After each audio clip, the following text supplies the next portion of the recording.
Welcome to simple சமையல். இன்றைக்கி எப்படி வெள்ளரிக்காய் மோர் குழம்பு பண்ணுறதுன்னு பார்க்கலாம் வாங்க. இது ரொம்ப சிம்பிள். சாப்பிட்ட உடனே பாடி வந்து அப்படியே கூல் ஆகிடுங்க. சம்மருக்கு ஏற்ற குழம்பு இது தான். முதல்ல ஒரு மிக்ஸி ஜாரில் ஒரு வெள்ளரிக்காய் எடுத்துக்கோங்க. தோல் உரித்து இந்த மாதிரி கட் பண்ணி சேர்த்துக்கோங்க. 3/4 டேபிள் ஸ்பூன் ஜீரகம் சேர்த்துக்கோங்க. 1/2 டேபிள் ஸ்பூன் மிளகு சேர்த்துக்கோங்க. இதோட 2 பச்சை மிளகாய், 2 பூண்டு சேர்த்துக்கோங்க. இதோட 1/2 டேபிள் ஸ்பூன் திருவின தேங்காய் இல்லைனா டெசிகேட்டட் கோகனட் சேர்த்துக்கோங்க. இது கூட ஒரு கை ஃபுல்லாக கொத்தமல்லி சேர்த்து தேவையான அளவு உப்பு சேர்த்து நல்லா அரைச்சி எடுத்துக்கோங்க. நல்லா ஸ்மூத்தான பேஸ்ட்டாக இருக்கணும் இந்த மாதிரி.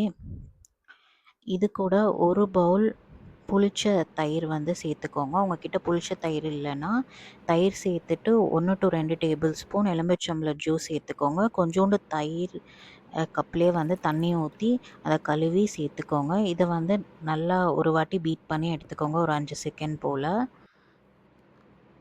இதை வந்து அப்படியே ஒரு பவுலுக்கு ட்ரான்ஸ்ஃபர் பண்ணிவிட்டு உப்புலாம் கரெக்டாக இருக்கான்னு பார்த்துக்கோங்க. உங்களுக்கு வேணும்னா இன்னும் கொஞ்சம் தண்ணி சேர்த்து கன்சிஸ்டன்சி அட்ஜஸ்ட் பண்ணிக்கலாம். தட்காக்கு ஒரு பேனில் வந்து எண்ணெய் ஊற்றி கொஞ்சம் கடுகு, கொஞ்சம் உளுந்து சேர்த்துக்கோங்க. கொஞ்சோண்டு கருவேப்பிலை சேர்த்துக்கோங்க. 3 காஞ்ச மிளகாய் சேர்த்து அது நல்லா பொரிஞ்சப்போ அந்த தாளிப்பை வந்து குழம்புல ஆட் பண்ணிவிட்டு நல்லா கலந்து கொடுங்க. இது கூட மாங்காய் வந்து நல்லா நைஸாக கட் பண்ணதை வந்து 2 டேபிள் ஸ்பூன் சேர்த்துக்கோங்க. இல்லைன்னா நீங்கள் திருவண்ண மாங்காவும் சேர்க்கலாம். சேர்த்து நல்லா கலந்து கொடுங்க. இது வந்து கர்நாடகாவில் பண்ணுவாங்க, தம்புலின்னு சொல்லுவாங்க. நீங்கள் பண்ணியிருக்கீங்களா? நீங்கள் பண்ணியிருந்தால் எப்படி பண்ணுவீங்கன்னு சொல்லுங்கள் எனக்கு. இதை வந்து சாதத்து கூடயும் அப்பளம் கூடயும் வச்சு சாப்பிட்டா செம்மையாக இருக்குங்க. சிம்பிளாக சமைக்கலாம், செம்மையாக சாப்பிட்லாம். தேங்க்ஸ் ஃபார் வாட்சிங்.